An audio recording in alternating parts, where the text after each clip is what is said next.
Anyone?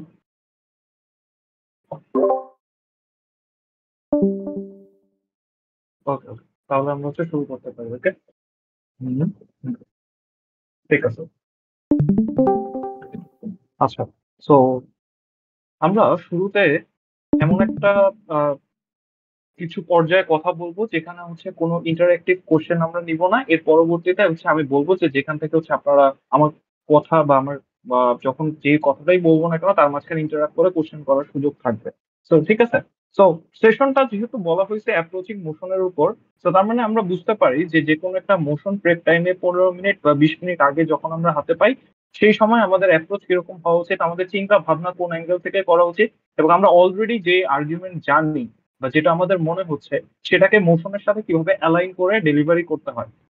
এই পুরো প্রসেসটাই আসলে কম বেশি আমরা অনেকগুলা মোশনের মাধ্যমে একেবারে এক্সাম্পল বাই এক্সাম্পল দেখার চেষ্টা করব। সো এই সেশনটা যদি আমরা আজকে করে ফেলি, কি, কি শিখবো সেটা আগে জানা জরুরি।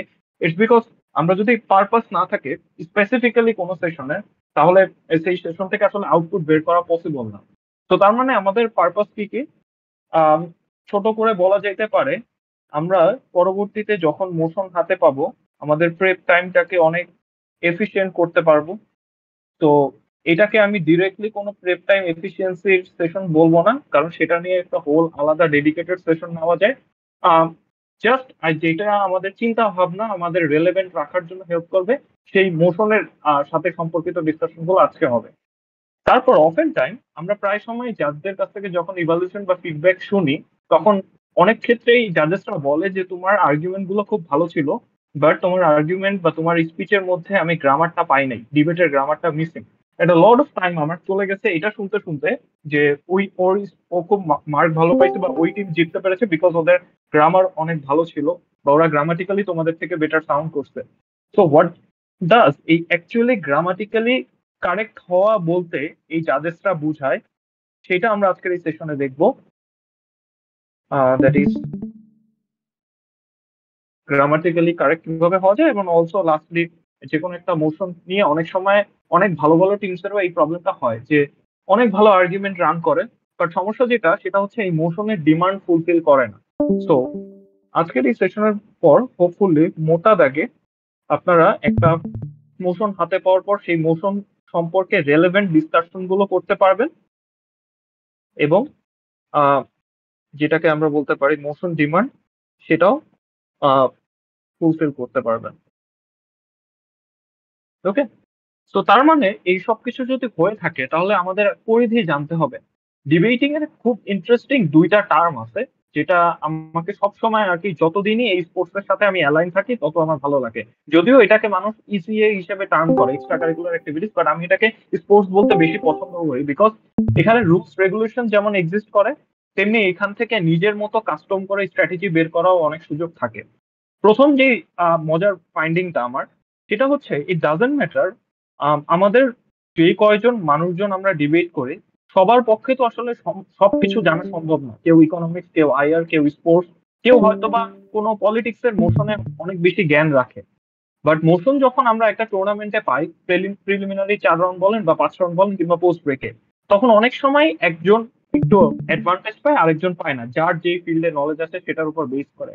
বাট স্টিল আপনার যদি একটা টপিক সম্পর্কে আইডিয়া নাও থাকে, স্টিল শুধুমাত্র গ্রামারের পাওয়ার আপনি ইউজ করে সেই ডিবেটটা জিতে বের হয়ে আসতে পারবেন। সো তার মানে দেয়ার আর লট অফ ইনস্ট্যান্সেস যেখানে আপনি হয়তো একটা ডিবেটের মোশন সম্পর্কে খুব ভালো ধারণা রাখেন না কিংবা জানেনই না এই ঘটনার পেছনে কনটেক্সটটা কি, বাট আপনি গ্রামাটিক্যালি যদি ভালো সাউন্ড করতে পারেন, স্ট্র্যাটেজিক্যালি আপনি ডিবেটটা উইন করে বের হয়ে আসতে পারবেন। ইভেন আপনার একটা স্ট্রং অপোনেন্ট যে মানুষটা হয়তো একটা ব্যাপারে স্পেশালিস্ট বা অনেক নলেজ হোল্ড করে, যদি সে এই ডিবেটের গ্রামার ওয়াইজ দুর্বল হয়ে থাকে কিংবা তার মোশন অ্যাপ্রোচিং ভুল হয়ে থাকে, সে যত জ্ঞানী মানুষই হোক না কেন ওই স্পেসিফিক ফিল্ডে আপনি তাকে হারাতে পারবেন। তো এইটা একটা ডিবেটের গুড পার্ট। আর সেকেন্ড যে জিনিসটা সেটা হচ্ছে এই যখন আপনি এই নলেজ যে কোনো একটা স্পেসিফিক ফিল্ডের সাথে সাথে যে কোনো একটা মোশন অ্যাপ্রোচ এই দুইটা থিংকে মাস্টারিং করতে পারবেন, তখন আসলে আপনি আনবিটেবল হয়ে যান এবং সেখান থেকে আসলে আপনাকে ড্র্যাগ ডাউন করা আসলে নিয়ারলি ইম্পসিবল হয়েছে বিকজ আপনি যেমন অ্যাডভান্টেজ পাবেন কোনো কিছু না জানলে, তেমনি যেই টপিকটা নিয়ে আপনার অনেক ভালো দখল থাকবে সেটা আপনি একেবারে মাস্টারিং করবেন। ওকে, তো পরিধিটা আমাদের জানা জরুরি বিকজ মূলত 2 নম্বর যে ইন্টারেস্টিং ফিল্ডটার কথা বলতেছিলাম সেটা হচ্ছে আপনি যদি অনায়াসে একটা না 10টা ডিবেট করেন এবং এই 10টা ডিবেটের প্রত্যেকটা ডিবেটের শেষে যাদের কাছ থেকে খুব ভালো মতো ইভালুয়েশন নেন যে আমি গভর্নমেন্টে থাকলে কিভাবে বেটার ডিবেট করতে পারতাম আর অপোজিশনে থাকলে কিভাবে বেটার ডিবেট করতে পারতাম, এবং এটা যদি আপনি মেমোরাইজ করতে পারেন বা সহজ ভাষায় মুখস্থ করতে পারেন, এটা একটা হার্শ রিয়েলিটি যে এই সেম 10টা ডিবেটের আর্গুমেন্ট গুলো দিয়ে আপনি ঘুরে ফিরে জীবনে 90% ডিবেটই কাটায় দিতে পারবেন বা চালায় দিতে পারবেন। এবং ম্যাক্সিমাম কেসে যারা ডিবেটার আছে তারা শুরুর দিকে দেখবেন বিভিন্ন ফরেন বা ডব্লিউইউডিসি ডিবেট গুলো দেখতেছে এবং ওই আর্গুমেন্ট গুলোই রীতিমতো কাইন্ড অফ মুখস্থ করে অন্য মোশনের সাথে কিভাবে লিঙ্ক করে ডেলিভারি করতেছে এবং এটা অ্যাকচুয়ালি ওয়ার্ক করে, আপনি ডিবেটটা জিতে বের হয়ে যাইতে পারবেন। হোল পয়েন্ট ইস আমার ডিসকাশনের যেটা, আপনি যদি 10-12টা ডিবেট থেকে একেবারে সবকিছু শিখে যান, আর্গুমেন্টের ওয়ে অফ ডেলিভারি বা মোশন গুলো কিভাবে অ্যাপ্রোচ করতে হয় সেটা শিখে গেলে আপনি আসলে 90% ডিবেট অনায়াসেই করে ফেলতে পারবেন এবং একই আর্গুমেন্ট দেখবেন বারবার খালি ডিফারেন্ট ডিফারেন্ট ভাবে রিপিট হচ্ছে। তো তার মানে নেসেসারিলি আপনি ওই 10টা 12টা ডিবেটে ভালো ইফোর্ট দিলেই আপনি লং টার্মের জন্য একটা ভালো স্ট্র্যাটেজিক ডিবেটার হয়ে যেতে পারবেন ঠিকই, বাট আপনাকে নলেজ এবং স্টাডি চালিয়ে যেতে হবে। ওই যে শুরুতে যেটা বললাম যে এক একজন এক এক ফিল্ডে নলেজ বেশি হোল্ড করে। সো যখন আপনার মতো ওই দুইটা মানুষ ফেস অফ করবে, দুইজনেই স্ট্র্যাটেজিক্যালি বা মোশন অ্যাপ্রোচের দিক থেকে স্ট্রং, তাহলে তখন আমরা উইনার লস কিভাবে ডিসাইড করবো?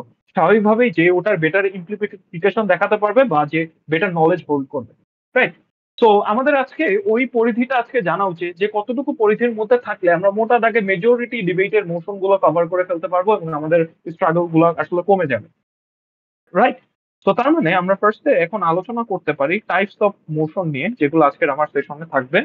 আহ, যেটা এখন বর্তমান সার্কিটে বেশ লেস পপুলার সেটা দিয়ে আমি শুরু করতে চাই, দ্যাট ইজ পলিসি ডিবেট। এবং আমি প্রিটি মাচ শিওর এখনকার সময় পলিসি ডিবেট কিভাবে এক্সিকিউট করতে হয় সেটা একে তো ডিবেটাররা মোস্ট কেসে করতে চায় না, because that is very risky তারা মনে করে। এবং দ্বিতীয়ত এই পলিসি ডিবেট থেকে তারা ধীরে ধীরে সরে এসে সবসময় টেন্ডেন্সি থাকে ডিবেটাররা ম্যাক্সিমাম কেসে শুরুতে দাঁড়ায় বলে যে আমরা কোনো পলিসি ডিবেট করবো না, আমরা একটা প্রিন্সিপাল ডিবেট রান করতে চাই, বিকজ তারা সেফ প্লে করতে চায়। তারা ওই আহ, আহ, ওই রিস্কটা নিয়ে কিংবা ওই অ্যাডভান্টেজটা কিভাবে ইউটিলাইজ করতে হয় সে ব্যাপারে নলেজ রাখেন। বাট ব্যাক ইন ডেজ 2020-এর আগে যখন আমরা প্রায় সময় বলি যে ডাইনো ডিবেটারদের আমল ছিল, বা সহজ করে বলতে গেলে যখন প্যান্ডেমিকের আগে ডিবেট গুলো হতো সেখানে একটা ফেস্টে টুর্নামেন্ট গুলোতে একটা সেগমেন্টই থাকতো যেখানে ডেডিকেটেডলি মোশন গুলো থাকতো পলিসি বেসড। তো সেক্ষেত্রে পলিসি মোশন গুলো তখন বেশ পপুলার ছিল, বাট এখন স্টিল পলিসি মোশন গুলো আমরা দেই টুর্নামেন্টে যখন আমরা কোর অ্যাডজুডিকেটর থাকি বা জাজেসরা টুর্নামেন্টে মোশন সেট করে। বাট স্টিল ডিবেটাররা তারা জোর করে সেই পলিসি ডিবেটে না পার্টিসিপেট করে, মানে ডিবেটারে তখন প্রিন্সিপালে রান করার চেষ্টা করে যে আমরা পলিসির মধ্যে যাব না। তো আমি দেখবো, আমরা আজকে দেখবো সামনে যে পলিসি ডিবেট কিভাবে করতে হয় এবং থেকে উইন টেক ডাউন করতে হয়। পরবর্তীতে যেটা ভেরি কমন, আমরা এরা বলতে পারি হাইপোথেটিক্যাল মোশন, বা এট দ্য সেম টাইম আমরা এটাকে অ্যাক্টর মোশনের সাথেও লিঙ্ক আপ করে দেখাবো কিভাবে এই টাইপের মোশন নিয়ে আমরা কথা বলি। এটা ভেরি কমন, আমরা যখন এক্সাম্পল দিয়ে অ্যাকচুয়াল ড্রিলের মধ্যে যাবো তখন আরো ক্লিয়ার হয়ে যাবে, আমি জাস্ট এখন টাইপ গুলো লিখে ফেলি। দেন আমরা রিগ্রেট মোশনের কথা বলতে পারি, ভেরি কমন, এবং এই টাইপের মোশন সব থেকে বেশি টুর্নামেন্ট গুলোতে প্রচলিত থাকে। অ্যান্ড ভ্যালু জাজমেন্ট মোশনের কথা বলতে পারি, যেটা কে আমরা মোটা দাগে প্রিন্সিপাল ডিবেট হিসেবেও কনসিডার করি যখন আমাদের ডিসাইড করা উচিত এই ডিবেটটা সোললি প্রিন্সিপালের উপর বেস করা হবে। And lastly comparative. এগুলোর বাইরেও আসলে ডিবেটের টপিক থাকা পসিবল, অনেক ক্ষেত্রে এই সকল টাইপস এর মধ্যে পড়ে না, বাট আই ক্যান গ্যারান্টি যে 99% কেসে আপনি এগুলাই পাবেন, এর বাইরে আসলে ইউজুয়ালি বের হয় না, রাইট? তো এরপর থেকে এখন আমরা আহ, এই এই যে 5টা টাইপের কথা আমরা লিখলাম, এই 5টা টাইপ এখন ওয়ান বাই ওয়ান করে গো থ্রু করবো, এবং এখন থেকে হচ্ছে আপনারা চাইলে আমাকে ইন্টারাপ্ট করে কোশ্চেন করতে পারেন মাঝখানে। ওকে, তো আমরা চলে যাই শুরুতে যেটার কথা বলতেছিলাম, পলিসি ডিবেট। পলিসি ডিবেট আসলে দেখতে কিরকম, ওই ডিবেট গুলোকে আমরা কিভাবে অ্যাপ্রোচ করবো। পলিসি পলিসি ডিবেট আসলে যখন মোশনটা দেওয়া হবে ওটাকে আমার তো আগে ফার্স্টে চিনতে হবে যে এখানে অ্যাকচুয়ালি পলিসির ডিমান্ড করছে। তো সেক্ষেত্রে আমার চিনবো কিভাবে? যদি ইংরেজিতে বলি তাহলে আমরা যে সকল মোশনের শুরুতে দেখবো THW বা দিস হাউস উড, সেই মোশন গুলোকে আমরা ডিরেক্টলি পলিসি মোশন হিসেবে কনসিডার করব। এবং তাহলে বাংলার ক্ষেত্রে কোনো মোশনের শেষে যদি আমরা এই শব্দটা দেখি করবে, তাহলে আমাদের বুঝতে হবে এই মোশনটা একটা পলিসি মোশন ডিমান্ড করে। ওকে, তো এট দ্য সেম টাইম তাহলে আমরা দুটো এক্সাম্পল দেখে নিই। ভেরি জেনেরিক এক্সাম্পল এবং classic, মানে এটা অনেকদিন ধরে প্রচলিত একটা মোশন। This house would allow organ selling.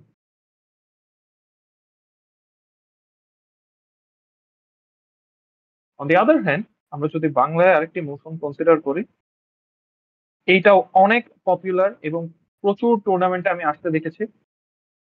এই সংসদ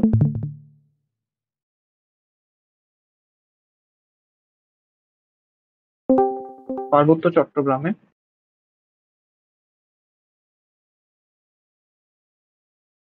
স্বায়ত্তশাসন কায়েম করবে।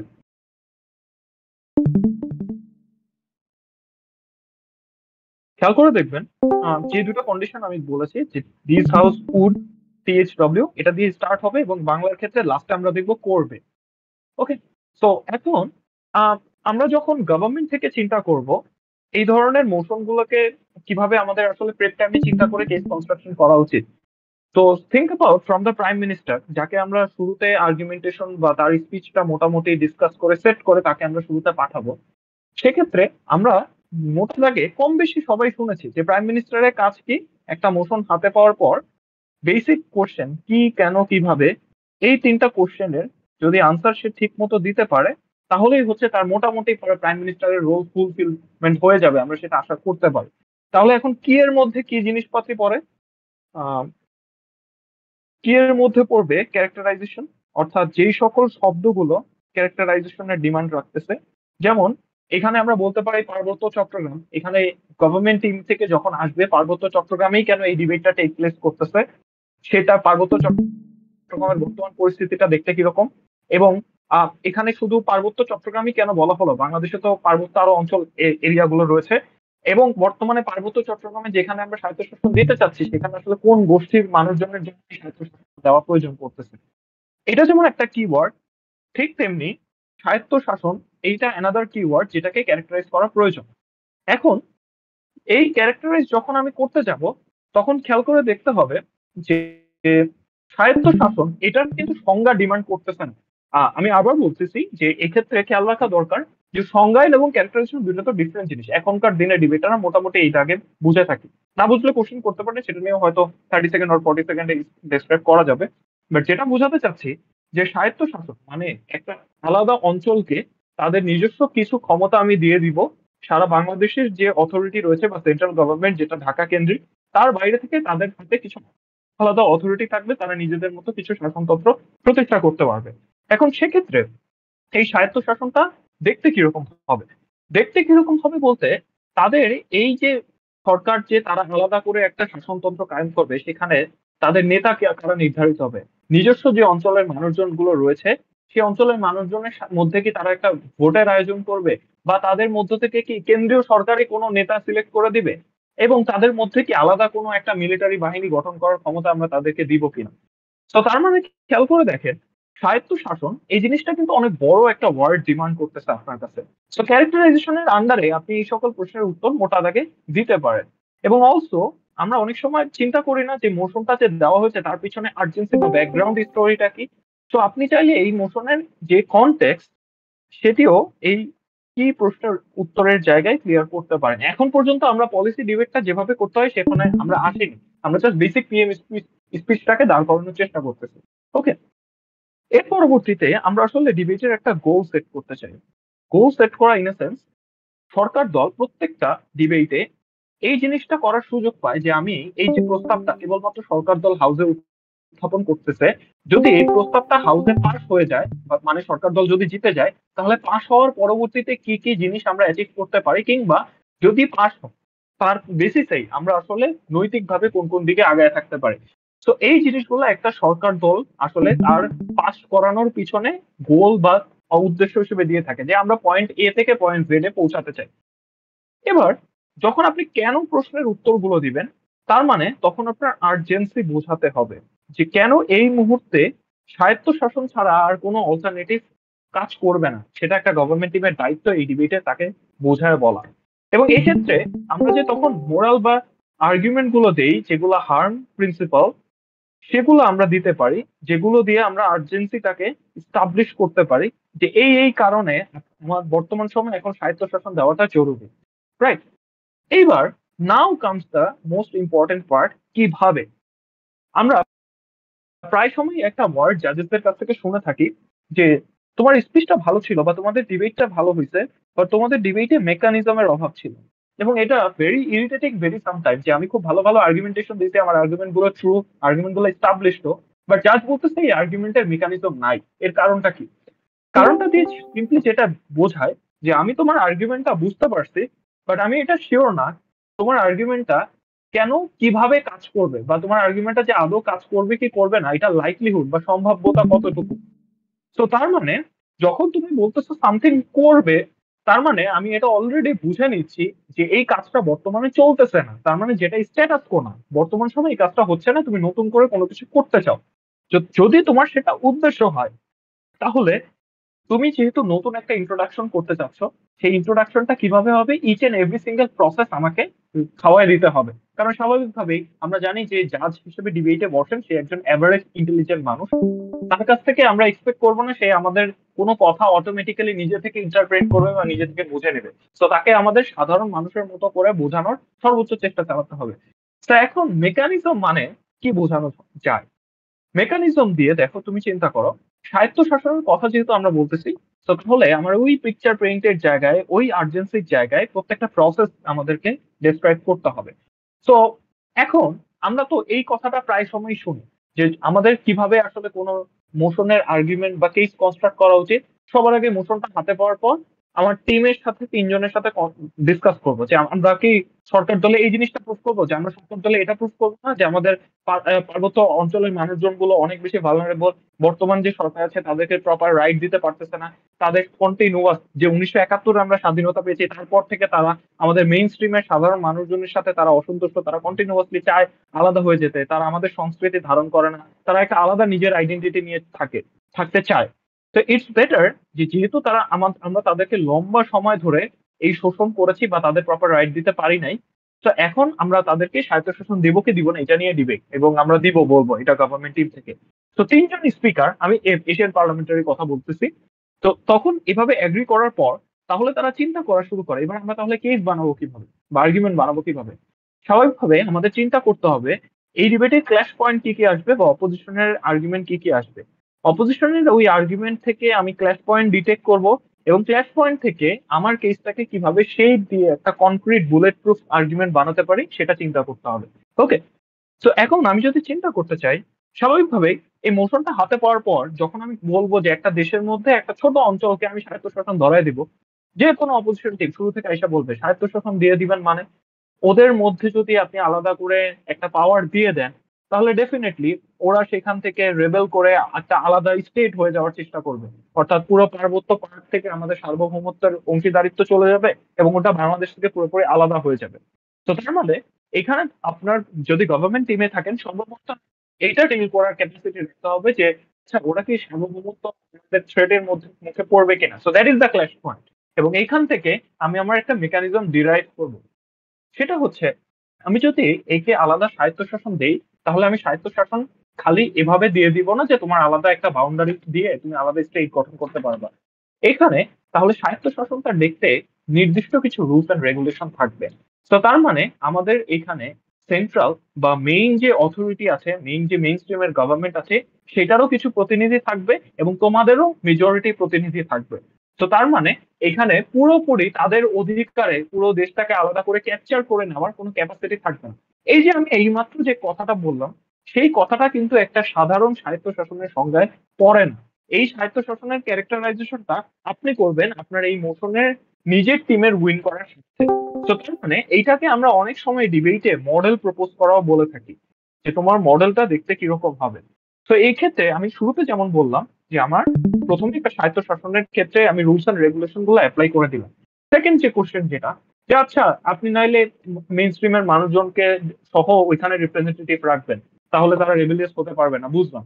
বাট ওদের মধ্যে যদি কোনো মিলিটারি বা মিলিশিয়া বাহিনী গঠন করার ক্যাপাসিটি থাকে, তাহলে তো তারা স্টিল যুদ্ধ করে আমাদের থেকে আলাদা হয়ে যেতে পারে। তাহলে তখন আপনি কি করবেন? তখন আমাদের এই ক্ষেত্রে এগেইন এই ক্ল্যাশ পয়েন্টটাকে আমরা যেভাবে আমাদের মডেলে শেপ দিতে পারি সেটা হচ্ছে যে ওদের অলরেডি কুকিচিং বলেন বা আদার যে সকল এন্টিটির কাছে আমরা শুনে থাকি তাদেরকে বাংলাদেশ সরকার বা অন্য আদারও যে এন্টিটি গুলো রয়েছে একটা জঙ্গি সংগঠন বা নিষিদ্ধ সংগঠন হিসেবে জানে যারা দেশের সার্বভৌমত্ব হরণ করতে চায়। তো তার মানে অবশ্যই আমি যদি স্বায়ত্তশাসন দেই তাদের হাতে আমার ক্ষমতা দিতে কোনোদিনই চাবো না, বরঞ্চ তাদের মেইন স্ট্রিমের মানুষজন যারা স্টেবল আছে, যারা বাংলাদেশ সরকারের সাথে এই আলোচনা বা বৈঠক মিটিং করবে, সেখান থেকে স্টেবল মানুষজনকে তাদের হাতে ক্ষমতা হস্তান্তর বা তাদেরকে এমন কিছু অথরিটি পাওয়ার দিব যেটা ওই কুকিচিং আর্মিদের থেকে তাদের আলাদা করে রাখবে। তো তার মানে আপনি এখানে তাদেরকে ডিরেক্টলি মিলিশিয়া বাহিনী বা মিলিটারি বাহিনী দিয়ে এমন ভাবে ওভার পাওয়ার করার কথা বলছেন না যাতে করে আপনার এই মানে মিনিস্ট্রি কন্ট্রোল বা আদার কন্ট্রোল গুলো হারায় যাবে। ওকে, এখন দ্বিতীয় পার্ট গেল। এখন আমার অপোজিশন টিম এত করে তখন আবার চিন্তা করা শুরু করবে যে আচ্ছা আপনি যদি এতই রুলস এন্ড রেগুলেশন অ্যাপ্লাই করা শুরু করেন তাহলে আপনার স্বায়ত্তশাসন হইলো কিভাবে? স্টিল ওরা অপ্রেসড হবে আপনার যদি এতই কন্ট্রোল থাকে। স্বায়ত্তশাসন মানে তো এইটাই, ওই অঞ্চলের মানুষজন গুলো ফুল ফ্রি পাওয়ার নিয়ে ঘুরে বেড়াবে, রাইট? তখন আপনি বলবেন যে স্বায়ত্তশাসনের এক্সক্লুসিভিটিটা এখানে আমাদের মডেলের ৩ নাম্বার পার্ট, দ্যাট ইজ আমি ওদের হাতে ওদের নিজস্ব যে জুম চাষ, যে নিজস্ব সংস্কৃতি, কালচার, এডুকেশন, তাদের যে ভাষা, সকল কিছুকে সংরক্ষণ করার একটা ফুল দায়িত্ব নিব, সেগুলো থেকে হারাতে আমি দিব না এবং তাদের জন্য একটা ওপেন ফোরাম রাখবো যে তারা যদি চায় মেইন স্ট্রিমের মধ্যে এসে আমাদের সংস্কৃতি অ্যাডপ্ট করে আমাদের সাথেও মিশতে পারবে। ওই তারা যদি চায় নিজেদের ওইখানে থেকে নিজস্ব অর্থনৈতিক উপায়ে উপার্জন করতে, সেটাও করতে চায়। আমি বর্তমান সময়ে ওইখানে যে তাদের বসত ভিটা পাহাড় কেটে যে রিসোর্ট বানাচ্ছে সেই সকল কাজগুলো করব না, রাদার দেন তাদেরকে সেভাবেই থাকতে দেবো। সহজ কথায় তাদের অর্থনৈতিক এবং সামাজিক কোনো ব্যাপারে আমি ইন্টারফেয়ার করবো না, তাদের শান্তিতে থাকতে দিব। তো তখন আপনি বলার চেষ্টা করবেন ইভেন ইফ আমি আমার সার্বভৌমত্ব রক্ষার জন্য মিলিটারি এবং তাদের যে কি বলে রিপ্রেজেন্টেটিভ থাকবে বা শাসনতন্ত্র থাকবে সেখানে আমি কিছু কিছু ইন্টারফেয়ার করেও থাকবো, বাট স্টিল তাদের যে স্বায়ত্ত শাসনের প্রসেসের মধ্যে আমি রাখবো সেটা তাদের অর্থনৈতিক এবং সামাজিক ভাবে অনেক বেটার রাখবে বর্তমানের তুলনায়। তো তার মানে এই স্বায়ত্ত শাসনটা অ্যাজ ওয়েল এজ যেমন আমার কোনো সার্বভৌমত্বের জন্য থ্রেট না, তেমনি আমি তাদেরকে বর্তমান সময়ের চাইতে অনেক বেশি হার্ম মিটিগেট করে আরামসে রাখতে পারবো, তাদের সকল রাইট গুলো দিতে পারবো। তো আপনি খেয়াল করে দেখবেন এই যে আমি 3 লেয়ারের মডেল গুলো দিলাম, এই প্রত্যেকটা মডেল এভরি সিঙ্গেল পার্ট এক একটা অপোজিশনের আর্গুমেন্টের সাথে ডিল করে। তো এরকম ভাবে যদি আপনার কেস গুলোকে আপনি শেপ দিতে পারেন তাহলে সেক্ষেত্রে আপনার প্রত্যেকটা মানে প্রাইম মিনিস্টারের স্পিচেই আপনি অ্যালোন উইন করবে ফ্রম গভর্নমেন্ট সাইড। সেক্ষেত্রে আসলে আপনার টিমের ওই পলিসি ডিবেট এতটাই স্ট্রং থাকে যে আমরা প্রায় সময় শুনি না যে প্রাইম মিনিস্টারের স্পিচই একাই ডিবেট উইন করে, যেটা বর্তমানে ভেরি রেয়ার। বর্তমানে আমরা আরো দেখি যে হুইপ স্পিকার গুলোতে হচ্ছে মার্ক বেশি পায় বা হুইপ স্পিচ দিয়ে ডিবেট উইন হয়, বাট আগে কিন্তু এই ট্রেন্ডটা একটু ডিফারেন্ট ছিল। সেক্ষেত্রে প্রাইম মিনিস্টারকে এত প্রায়োরিটি দিত। ইভেন আপনি যদি কি বলে আগের আগের জাজদের ইভালুশন শুনেন সেক্ষেত্রে তারা বলে যে এশিয়ান পার্লামেন্টারি ডিবেটে ফার্স্ট স্পিকার সবচেয়ে ইম্পর্টেন্ট পার্সন। ইটস বিকজ তখন এই পলিসি ডিবেট গুলোকে এভাবে প্রায়োরিটি দিয়ে করা হতো। এবং যদি এভাবেই আসলে প্রাইম মিনিস্টার এবং লিডার অফ অপোজিশন তাদের কেস কনস্ট্রাকশন বা তারা ডিবেটে পার্টিসিপেট করে তাহলে কিন্তু সেকেন্ড থার্ড স্পিকার পর্যন্ত ডিবেট আসলে আরো অনেক ডাইনামিক হয়, নতুন নতুন আরো আলোচনা আসে, নতুন নতুন সিনারিও ইনসিডেন্ট নিয়ে ডিসকাস হয়, তখন ডিবেটের মার্কসও বেড়ে যায়। ওকে, তো not only in Asian parliamentary, আপনি ব্রিটিশ পার্লামেন্টারিও এই মেথড গুলো অ্যাপ্লাই করতে পারেন এবং যদি আপনি ক্লোজিং গভর্নমেন্টে থাকেন তখন যদি আপনার ওপেনিং গভর্নমেন্ট এইভাবে মডেল ইন্ট্রোডিউস না করে, ওরা জাস্ট বলে যায় যে স্বায়ত্তশাসন কেন জরুরি, ইটস বিকজ এটা তাদের মোরালিটির সাথে যায় এবং এটা কিভাবে তাদের বেটার ইউটিলিটি বেটার ফিউচার এগুলো আনবে, তখন আপনি ইজিলি ক্লোজিং গভর্নমেন্ট থেকে এসে বলতে পারে যে ওপেনিং গভর্নমেন্ট যতগুলো গোল যতগুলো আর্গুমেন্ট দিয়েছে সেগুলো যদি সব সত্যিও হয় আমরা ডিবেটটা করবো মেকানিজমের উপর বেস করে এবং শুধুমাত্র মেকানিজমের এই লাইভলিহুড গুলো আমি আপনাকে শো করার মাধ্যমে আপার হাউসের সকল আর্গুমেন্ট গুলো ক্রেডিট আমি নিয়ে নিতে পারবো। তো তখন যদি আপনার এই প্রপার মেকানিজম গুলো থাকে তখন আপনার মডেলটা যেমন কনক্রিট হবে তেমনি প্রত্যেকটা মডেলের পার্ট এক একটা অপোজিশনের আর্গুমেন্টের সাথে ডিল করবে। ওকে, সো এইটা তো মোটা দাগে আমরা গভর্নমেন্টের রোল একটা পলিসি ডিবেটে কি হয় সেটা বুঝে গেলাম। এখন যদি আমি চিন্তা করি ফর অপোজিশন আমার আসলে টাস্ক গুলো কি হবে এরকম একটা পলিসি মোশনে, স্বাভাবিকভাবে যেটা আগে বললাম যে সরকার দল এমন কিছু প্রপোজ করতে চাবে যেটা বর্তমান সময়ে নাই।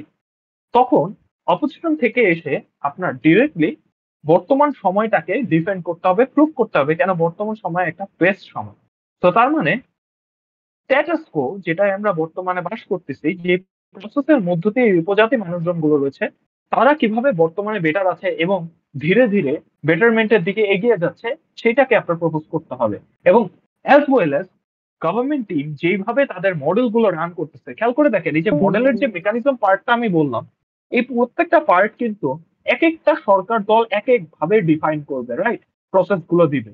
তো সেক্ষেত্রে আমরা এটা অ্যাজিউম করতে পারবো না যদি অপোজিশন টিমে থাকি যে আচ্ছা ওরা তাহলে কিভাবে কি প্রসেস দিবে, মডেলটা ওদের কিরকম হবে, ওরা কি মানে আধা বাহিনী গঠন করতে দিবে নাকি ফুল সামরিক বাহিনী গঠন করতে দিবে, ওরা কি ডাবল কারেন্সি ইন্ট্রোডিউস করবে নাকি সিঙ্গেল কারেন্সি রাখবে, এগুলো তো আমরা বুঝতেছি না, সেক্ষেত্রে কি করবো? তো ফ্রম অপোজিশন তখন প্রেপ টাইমে এইটি ডিসকাশন করা জরুরি যে আচ্ছা আমরা যে প্রিন্সিপাল বা আর্গুমেন্টেশন পার্ট আছে সেক্ষেত্রে কিভাবে তারা ধীরে ধীরে আগায় যাচ্ছে সেটা নিয়ে আমরা ফার্স্টে প্রেপ নেই।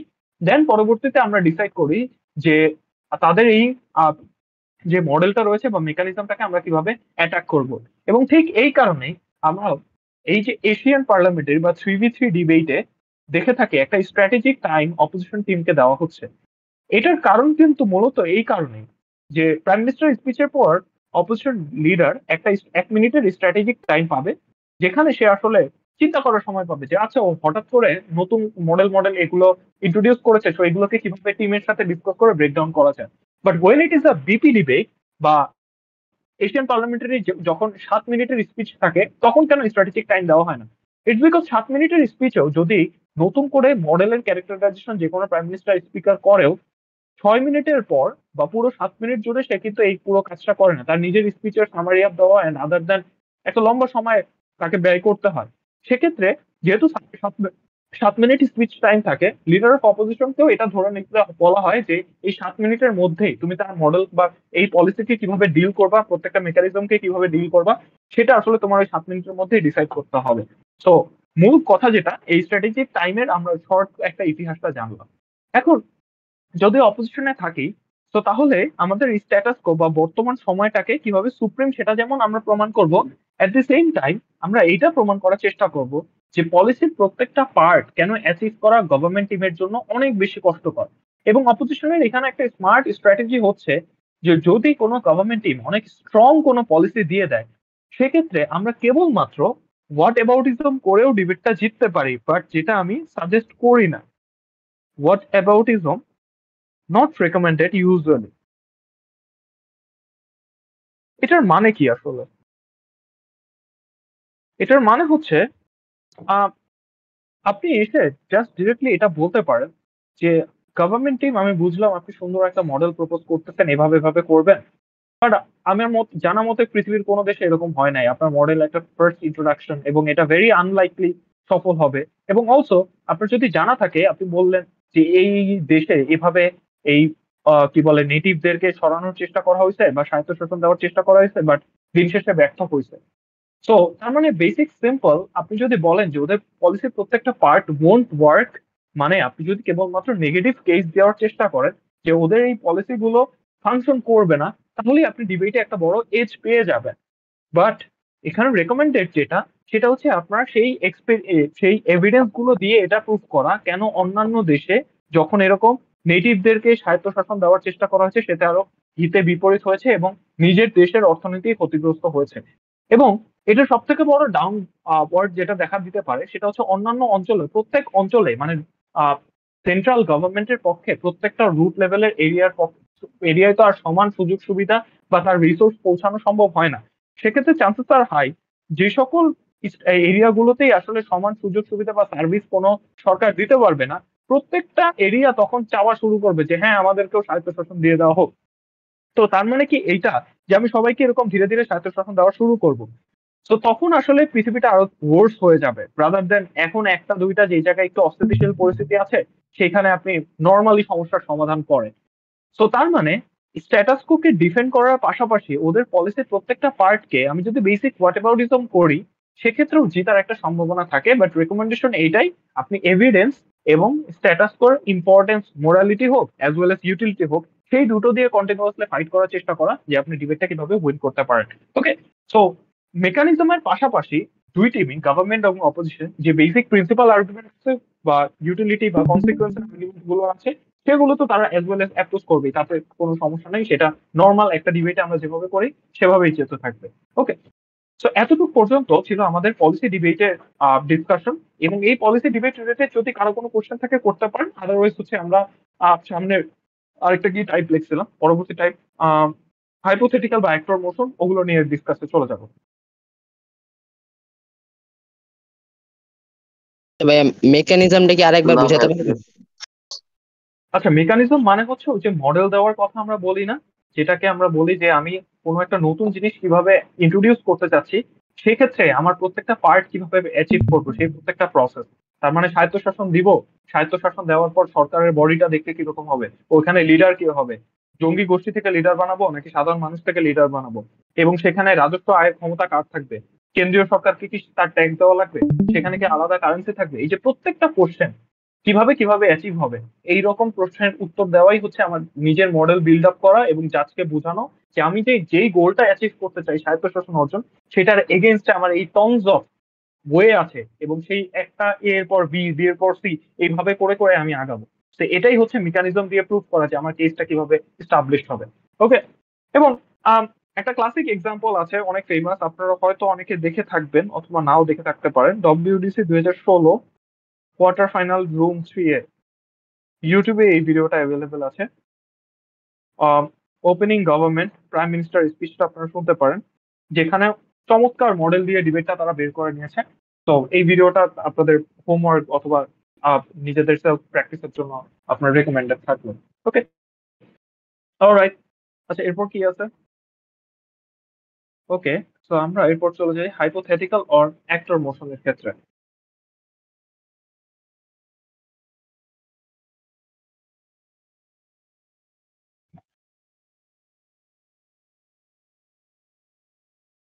আচ্ছা, এখানে হাইপোথেটিক্যাল বলার কারণ কি?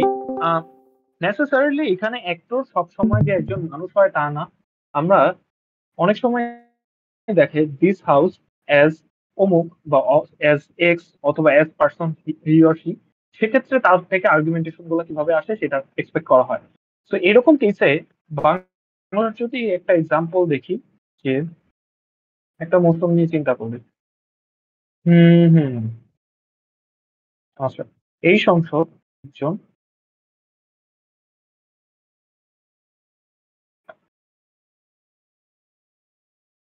মধ্যবিত্ত এইচএসসি পাস শিক্ষার্থী হিসেবে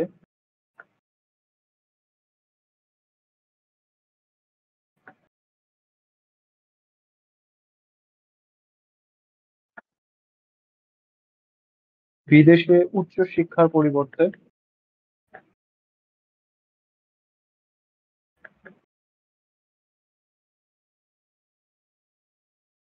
দেশে প্রাইভেট ইউনিভার্সিটিতে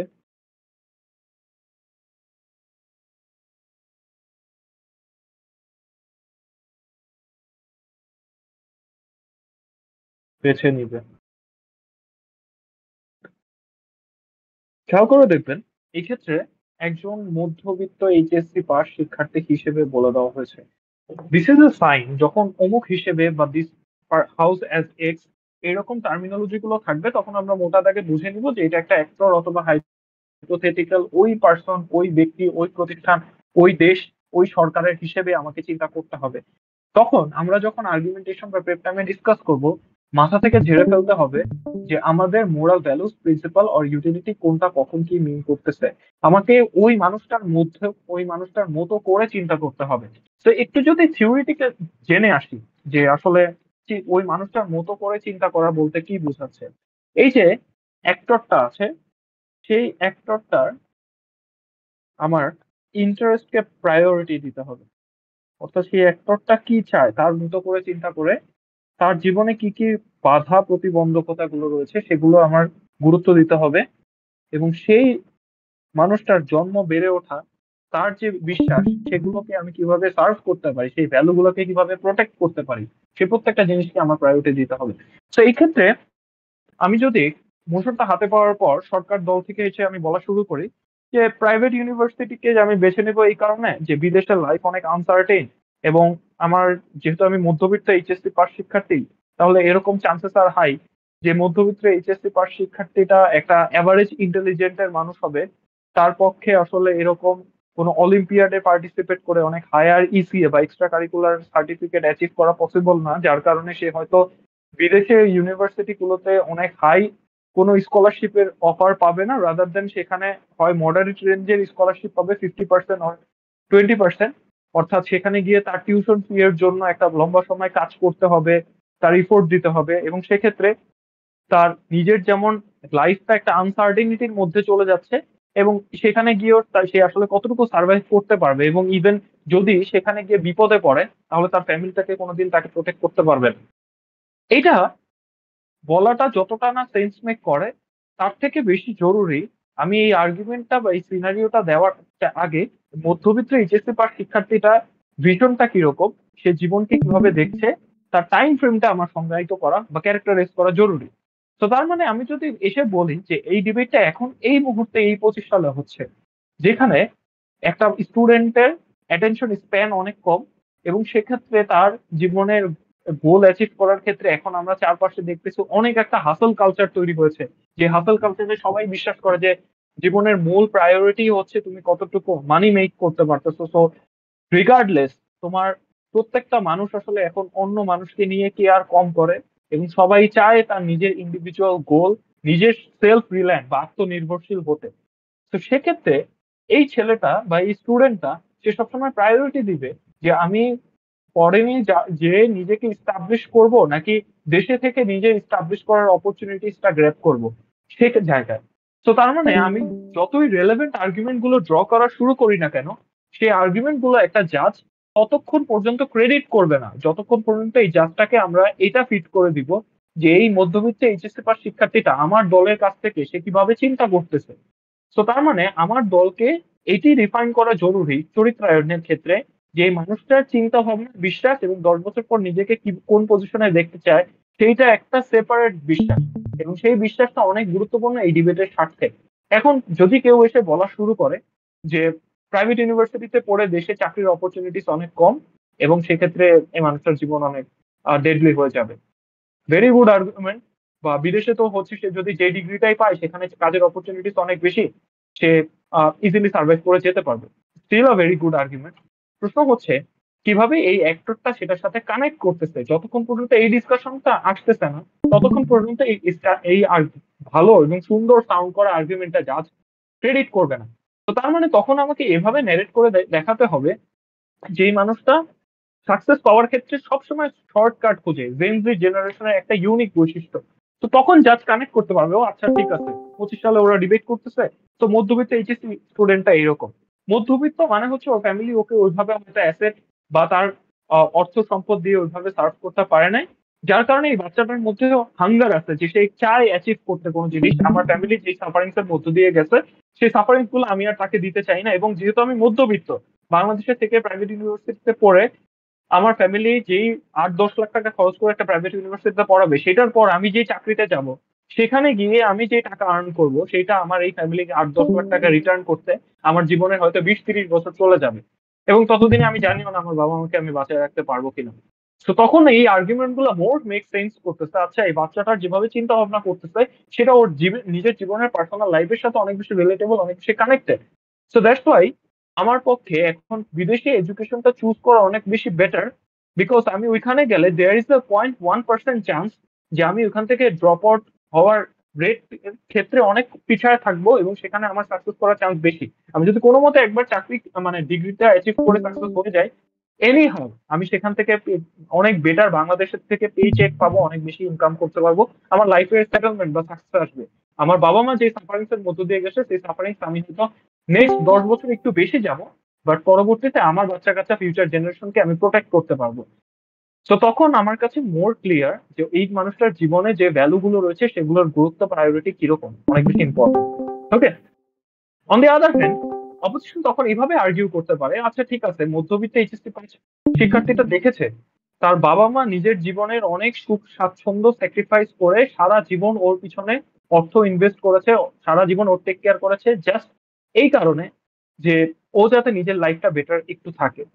তার মানে আমার এখান থেকে একটা মোরাল রেসপন্সিবিলিটি চলে আসে যে এই পৃথিবীতে যেখানে এই বাবা মা সারা জীবন নিজের সঞ্চয়ের জন্য নিজেকে সার্ভ করার জন্য তেমন কিছু রাখে না, শুধুমাত্র সবকিছু আমার পিছনে ইনভেস্ট করে গেছে, তাদের হয়তো রিক্রিয়েশনও সেভাবে কোনোদিন কোনো জায়গায় অ্যাচিভ করতে পারে নাই, আমার জন্য সবকিছু ইনভেস্ট করেছে। এখন এই মুহূর্তে আমি যদি ফরেনে চলে যাই, তার মানে এইটা আমি তাদেরকে সকল কিছু তাদের থেকে এক্সট্রাক্ট করে নিয়ে চলে গেলাম, তাদের শেষ জীবন বা তাদেরকে দেওয়ার মতো ইন রিটার্ন আমার কিছু থাকলো না।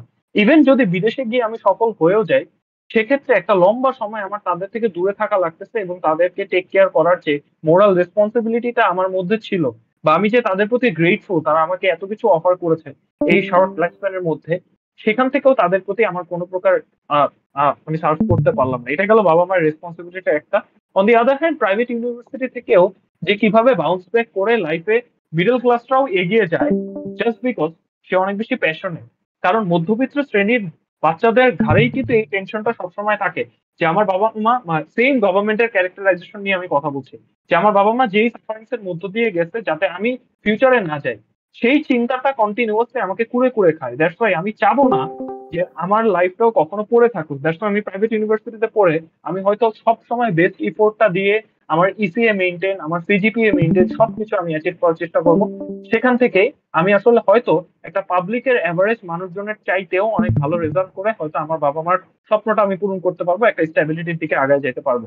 এখানে বলে রাখা দরকার যে কেন পাবলিক ভার্সেস প্রাইভেট এই ডিসকাশনটা আসবে না, বিকজ মোশনটা এভাবেই সেট করা যে আমরা হয়তো এই বাচ্চাটা পাবলিক ইউনিভার্সিটি ক্র্যাক করতে পারে না, এখন তার ফ্যামিলি হয়তো 8-10 লাখ টাকা অ্যাফোর্ড করতে পারে, এই মুহূর্তে 8-10 লাখ টাকা দিয়ে কি সে স্কলারশিপের জন্য ফরেনে অ্যাপ্লাই করবে, অর সে দেশের একটা প্রাইভেট ইউনিভার্সিটিতে বেছে নিবে?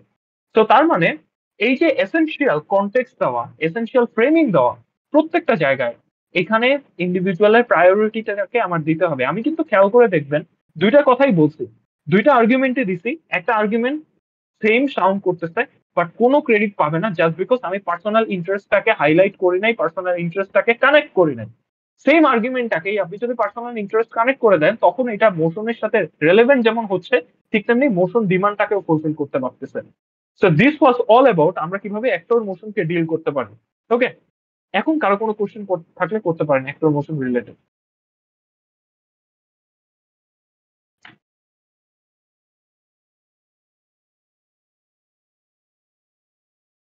যদি অ্যাক্টর মোশন রিলেটেড কোনো কোশ্চেন না থাকে, আমরা পরবর্তীতে চলে যাব regret motion related. Regret motion, যেটা আমরা ইংরেজিতে ডিসহাউস রিগ্রেটস এই হিসাবে দেখতে পাই, এবং বাংলার ক্ষেত্রে আমরা দেখতে পাই মোশনের শেষে অনুতপ্ত এই শব্দটি জুড়ে দেওয়া আছে। তো তার মানে আমরা বুঝতেই পারি আমরা কখন আসলে অনুতপ্ত হই কোনো জিনিস নিয়ে, কোনো একটা অপরাধ, কোনো একটা খারাপ কাজ করে ফেলছি, দেন আমরা রিগ্রেট করি, রাইট? তো তার মানে পুরো ডিবেটটা আমার পাস্ট টেন্সে করতে হবে, মোটা দাগে বুঝতেছি।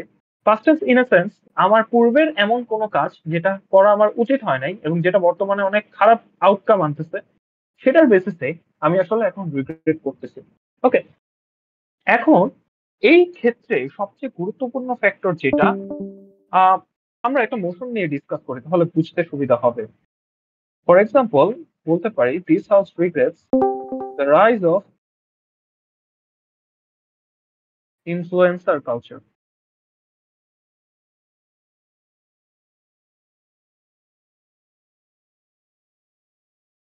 মোশনটা ক্ল্যারিফাই করি এভাবে যে এই সংসদ, যে ইনফ্লুয়েন্সারদের উত্থান আমরা দেখতে পাচ্ছি, সেই সংস্কৃতির জন্য অনুতপ্ত।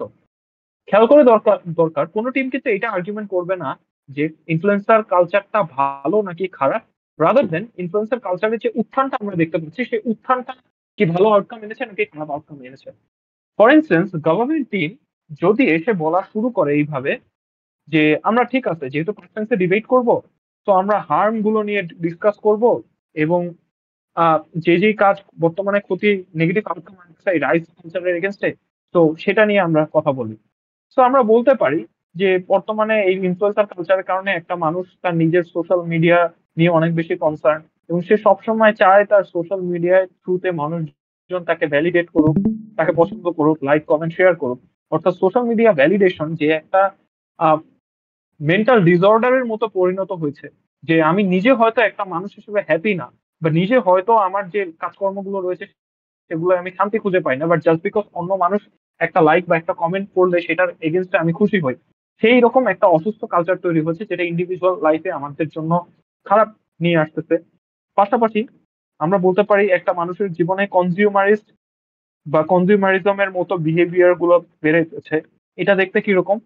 এটা মানে এরকম যে আমরা এখন পিপল প্লিজার হয়ে গেছে। আমরা মানুষজনকে ভালো রাখার জন্য নিজেদের জীবনে নানান সেই তৈরি করে। আমরা হয়তো আমার জীবনে হাজবেন্ড ওয়াইফ কিংবা ভাই বোন বাবা মায়ের সাথে প্রচন্ড ঝগড়া চলতেছে, জীবনে হয়তো একটু সুখ শান্তি নাই, বাট স্টিল একটা যখন সেলফি পোস্ট করি, একটা স্টোরি দিই, সেখানে হয়তো নিজেদের বেস্ট হাসি মুখটা বা বেস্ট পোস্টটা দিয়ে পোস্ট করার চেষ্টা করি।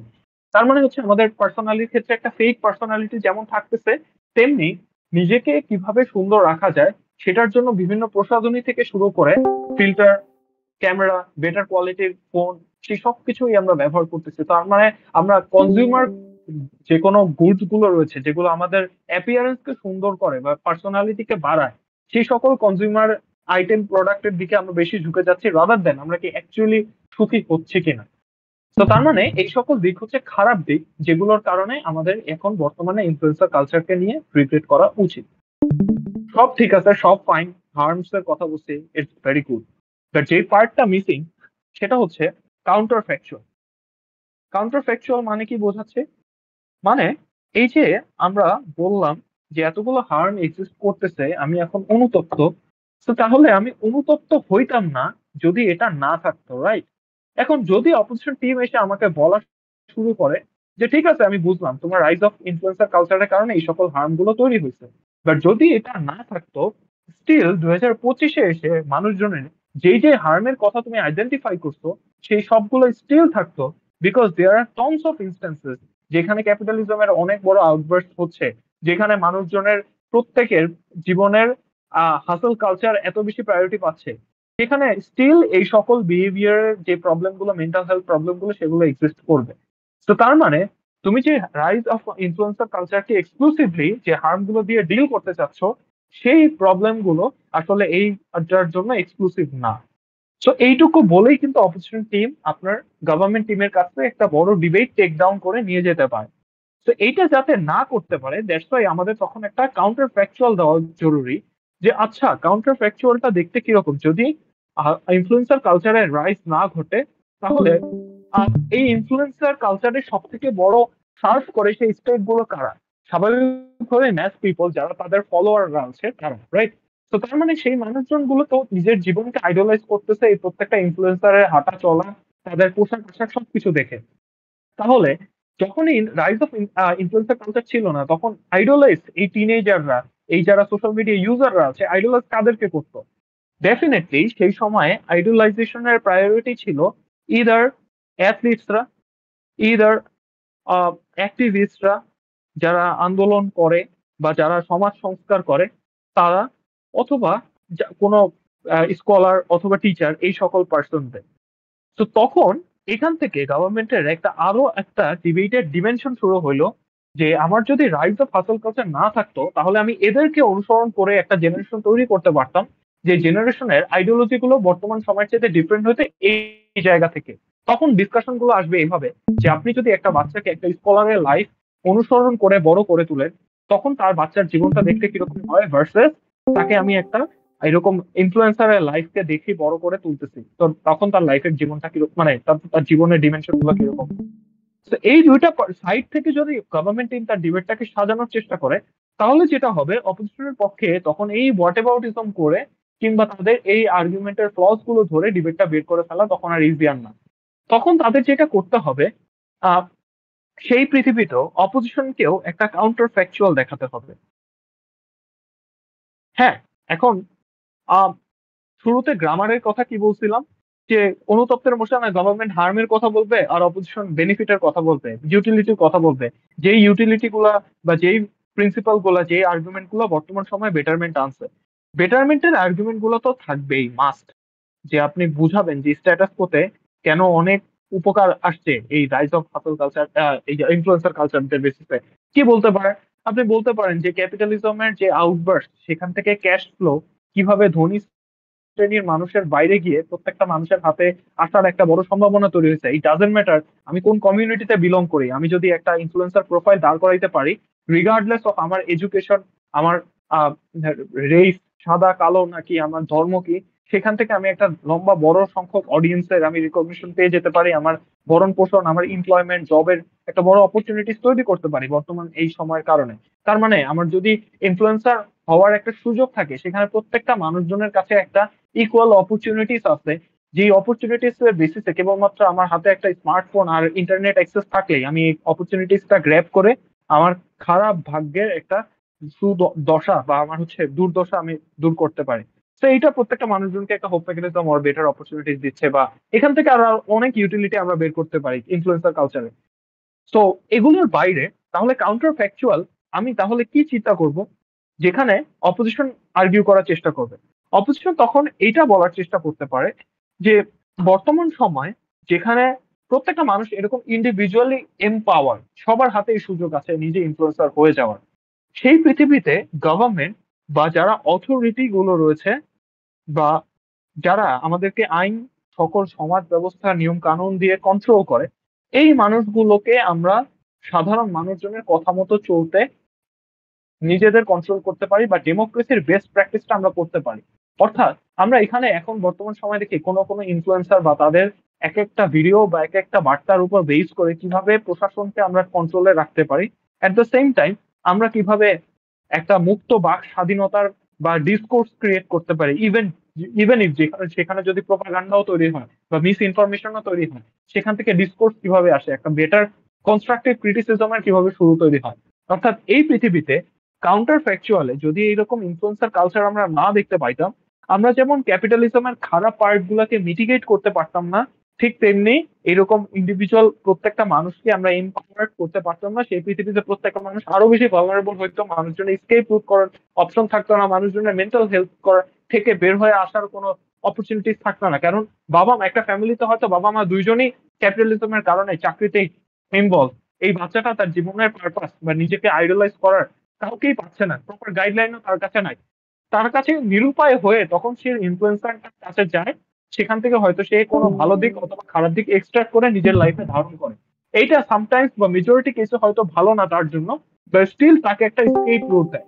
বাট যদি এই ইনফ্লুয়েন্সার কালচারের রাইটটা না থাকতো, স্টিল সে এই স্কেপ রুটটাও পেত না, সেখানে তার লাইফটা কিভাবে আরো খারাপ থেকে খারাপ হতো। এইভাবে করে অপোজিশন টিম তখন নট অনলি পজিটিভ কেস গুলো দিবে, বাট অলসো তখন তার কাউন্টার ফ্যাকচুয়াল দিয়ে গভর্নমেন্টের এগেনস্টে শুধুমাত্র এই রিগ্রেট মোশন থেকে তার নিজের বেনিফিট গুলোকে ওভার পাওয়ার করতে পারে। So this was all about যে একটা রিগ্রেট মোশনে কেন গভর্নমেন্ট টিম, অপোজিশন টিম, দুইটা টিমে একটা মাস্ট দায়িত্ব যে কাউন্টার ফ্যাকচুয়ালটাকে ক্লিয়ার করা, যে যদি এই এই ডিমান্ড না থাকতো তাহলে সেই পৃথিবীটা দেখতে কিরকম হতো। ওকে, রিগ্রেট মোশন নিয়ে কারো কোনো কোশ্চেন আছে?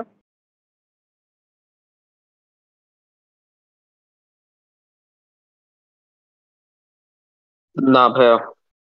অলরাইট, তাহলে এরপর আমরা যেটা চলে যাব সেটা হচ্ছে ভ্যালু জাজমেন্ট অথবা প্রিন্সিপাল মোশন। এটা বেশ কমন, এবং এই ধরনের মোশন গুলোর ক্ষেত্রে আমরা আসলে ডিবেট করা কম্পারেটিভলি ইজিয়ার মনে করি, এবং এই ধরনের ডিবেটে আসলে স্ট্র্যাটেজিক্যাল অ্যাপ্রোচটা বা ওই যে মোশন ডিমান্ড ফুলফিল করতে ডিবেটাররা স্ট্রাগল কম করে আমার অবজারভেশন অনুযায়ী। অর্থাৎ এই ডিবেট গুলোর ক্ষেত্রে মোশন গুলো থাকে এরকম: দিস হাউস বিলিভস দ্যাট, এই টাইপের স্টার্টিং। এবং সেক্ষেত্রে বাংলার ক্ষেত্রে যদি আমরা একটা মোশন নিয়ে কথা বলি, যে এই সংসদ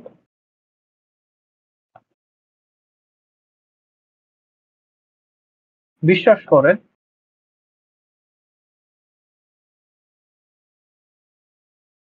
মুক্ত বাক স্বাধীনতা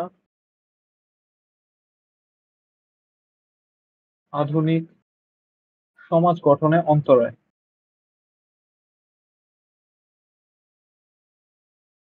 খেয়াল করে দেখবেন এখানে বিশ্বাস করে বলা হয়েছে, এবং এই ডিবেটটায় আমার যেমন প্রিন্সিপাল আর্গুমেন্ট আসবে, ঠিক তেমনি কনসিকুয়েন্স বা ইউটিলিটি গুলো আসবে। এবং সেক্ষেত্রে এই ডিবেটে নেসেসারিলি আমার বিলিভ দ্যাট মোশনে আমি যদি কেবলমাত্র ইউটিলিটি বা কনসিকুয়েন্সের কথাগুলো বলি, সেখান থেকে আমি আসলে বের হয়ে আসতে পারবো না। আমাকে একটা স্ট্রং প্রিন্সিপাল ফাউন্ডেশন দিতে হবে, যেই ফাউন্ডেশনের উপর বেস করে আমি এটা বুঝাবো যে কেন নৈতিকভাবে একটা মানুষের এই কাজে পার্সিউ করা উচিত, রিগার্ডলেস অফ এনি ইউটিলিটি বা রিগার্ডলেস অফ এনি কনসিকুয়েন্সেস।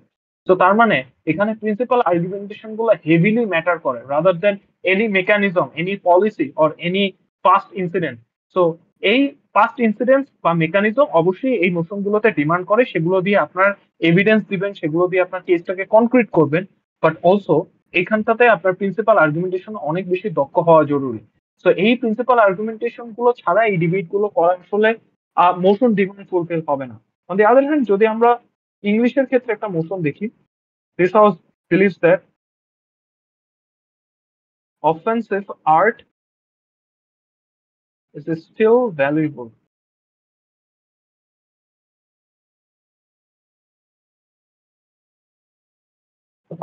আচ্ছা, যে সকল আর্ট গুলো হচ্ছে কোনো নির্দিষ্ট কমিউনিটি অথবা কোনো সোসাইটি, কোনো মানুষজন, কোনো পার্টিকুলার অর্ডার এদেরকে অফেন্ড করে, সেই আর্ট গুলাকেও তারা স্টিল ভ্যালুয়েবল হিসেবে মনে করবে বা ভ্যালুয়েবল হিসেবে বিশ্বাস করবে, এরকম একটা পৃথিবীতে আমরা থাকতে চাই। তো এই বিশ্বাস করার পিছনে আমার স্ট্রং কিছু লেজিটিমেট রিজন থাকা দরকার। তো আমি ছোট করে মানে এই ক্ষেত্রে এই ডিবেট মানে এই সেশনটার পারপাস তো কাস্টম মোশন ড্রিল না, সেক্ষেত্রে আমি একটা মোশন নিয়ে খুব বেশি ডিপ ডাউনে যাচ্ছি না, আমি যে সার্ফেস লেভেলে মোশনটা কিভাবে ধরে আর্গুমেন্টেশন করতে হয় সেই ডিসকাশনটা করছি। বাট স্টিল যদি আমি এখানে বলতে চাই, গভর্নমেন্ট টিম এক্ষেত্রে হয়তো আর্গিউ করবে যে অফেন্সিভ আর্ট গুলো বা যে কোনো একটা আর্ট ওয়ার্ক তার একটা নির্দিষ্ট সার্টেন কিছু কালচারাল ভ্যালু আছে, সেটা কোনো নির্দিষ্ট কমিউনিটি বা কোনো ব্যক্তির বা ওই আর্টিস্টটার নিজস্ব আইডিওলজিক্যাল বিলিফকে আমরা পোর্ট্রে করতে দেখি। এখন যে কারণে আমরা প্রত্যেকটা মানুষের মুক্ত বাক স্বাধীনতাকে অ্যালাউ করি, ঠিক সেই কারণেই আমার এইরকম ভাবে এই আর্টটাকে প্রোটেক্ট করা জরুরি। কারণ আমি ইভেন ইফ ধরে নেই এই আর্টটা হয়তো কোনো কালো মানুষকে ডিমিন করতেছে, হয়তো কোনো নারীদেরকে ছোট করে কথা বলতেছে, কিংবা কোনো মিসোজিনিস্টিক টাইপের কথা বলতেছে, স্টিল এই আর্টটাকে যদি আমি ভ্যালুয়েবল বলি, তখন মেজরিটি 99% সমাজের মানুষ বলবে যে হ্যাঁ এই আর্টটা খারাপ, এই আর্টটা আমাদের সমাজের অন্য এক ধরনের কমিউনিটিকে ছোট করে। তো তখন এইটা এমন একটা রোল মডেল বা এমন একটা এস্টাবলিশমেন্ট হিসেবে আসবে যে দেখো, নৈতিকতার মাপকাঠির বিচারে এই আর্টওয়ার্কটাকে আমরা ডিনাই করছি বা এই আর্টওয়ার্কটার মতো প্রত্যেকটা মানুষের চিন্তা ভাবনা হওয়া উচিত না। এই যে সোশ্যাল ডিসকোর্স এবং নৈতিকতার মাপকাঠিটাকে আমরা যে ক্লিয়ারলি ডিফাইন করতে পারি এই আর্টওয়ার্ক গুলার বা এক্সাম্পলের মাধ্যমে, তখন আসলে একটা সমাজে নৈতিকতার একটা স্ট্যান্ডার্ড তৈরি হয়, যেখান থেকে আমরা এই নৈতিকতার সবচেয়ে সুন্দরতম দিক এবং সবচেয়ে খারাপতম দিক, দুটো দিক সম্পর্কেই আমার ইয়াং জেনারেশন সাধারণ মানুষকে একটা ক্রিস্টাল ক্লিয়ার আইডিয়া দিতে পারি। সো ইভেন ইফ এই আর্টটা কাউকে ডিমিন করে, এই আর্টটাকে রাখার মাধ্যমে আমি নৈতিকতাকে একটা বংশ পরম্পরায় কিংবা যুগের পর যুগ এমন ভাবে স্টাবলিশ করতে পারি যাতে করে জেনারেশন টু জেনারেশন এটা ইউজ টু হতে পারে। বাট অলসো এটার আরো ফার্দার অ্যানালিসিস গুলো এরকম হতে পারে যে যে কোনো অফেন্সিভ আর্ট এগুলো কিন্তু টাইম ডিপেন্ডেন্ট। মানে যখন আমরা আজ থেকে 50-100 বছর আগে আহ, কোনো সার্টেন বিশ্বাস বা আমরা এই যে সতীদাহ প্রথার কথা বলতে পারি, তখন যদি কোনো সতীদাহ প্রথার এগেনস্টে কোনো আর্ট ওয়ার্ক কিংবা কোনো সিনেমা, কোনো কবিতা, উপন্যাস লেখা হতো, সেটাকে তো তখন অফেন্সিভ মনে করা হবে। চিন্তা করে দেখেন, তখন বলা হবে যে সমাজে প্রচলিত এত বড় বিশ্বাসের এগেনস্টে লিখতেছে, ও সাহস কত বড়।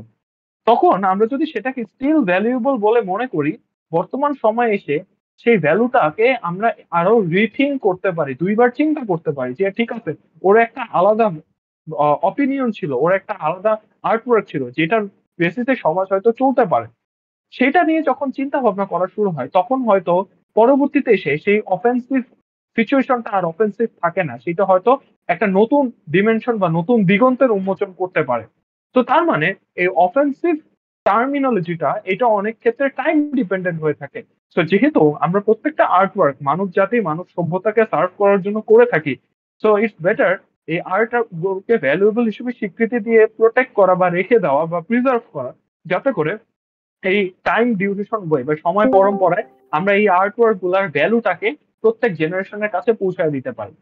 তো আমরা বুঝতেছি প্রত্যেকটা আর্গুমেন্টেশন বা প্রত্যেকটা চিন্তা ভাবনা, সেই সবকিছু কিন্তু একটা মোরালিটি বা মোরাল পার্ট হিসেবে মানুষজনকে কিভাবে সার্ভ করে, সেই সকল কিছুকে সার্ভ করে যাচ্ছে। তো তার মানে আমি বলতে পারি যে যে কোনো প্রিন্সিপাল কনসিকুয়েন্স বা ইউটিলিটি আর্গুমেন্টেশন করার ক্ষেত্রে এই বিলিভ দ্যাট মোশন গুলো হচ্ছে লেস স্ট্রাগলিং ফ্যাক্টর, যেখানে ডিবেটাররা তার আর্গুমেন্টেশন বা তার ফ্যাক্টর গুলো প্র্যাকটিস করতে আসলে আহ, ব্যর্থ হয় কিংবা নানান ক্ষেত্রে ভুল করে।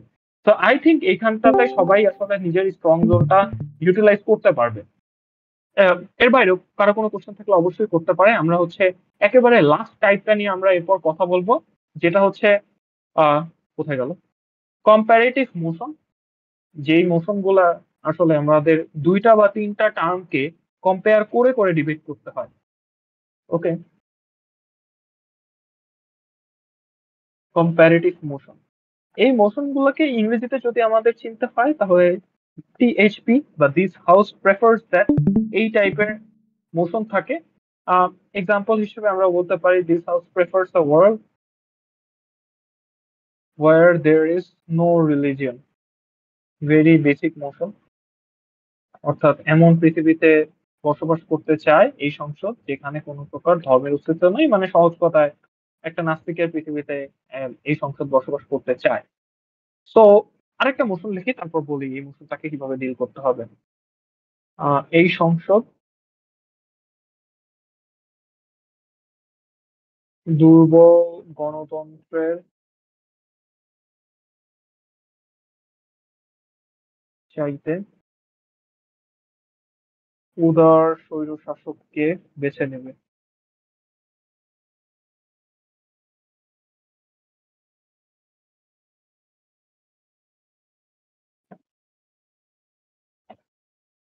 খেয়াল করে দেখেন, একটা মোশনে, ফার্স্ট মোশনটায় আমি বলতেছি where there is no religion, এই মোশনে আমি কিন্তু কোনো দুইটা টার্ম ইউজ করে নাই, একটা টার্ম। একটা হচ্ছে নো রিলিজিয়ন, পৃথিবীতে আমরা বসবাস করতে চাই। তো তার মানে স্বাভাবিকভাবে গভর্নমেন্ট টিম যখন আসবে তখন তাকে এটাও বলতে হবে যে বর্তমান সময়ে যেখানে রিলিজিয়ন এক্সিস্ট করে একটা আরেকটা, সেইটার পৃথিবীটা ভার্সেস নো রিলিজিয়নের পৃথিবীটা দেখতে কিরকম হবে। অর্থাৎ এই দুইটা পৃথিবীর মধ্যে কম্পেয়ার করে করে আমার আর্গুমেন্ট গুলোকে দাঁড় করাইতে হবে।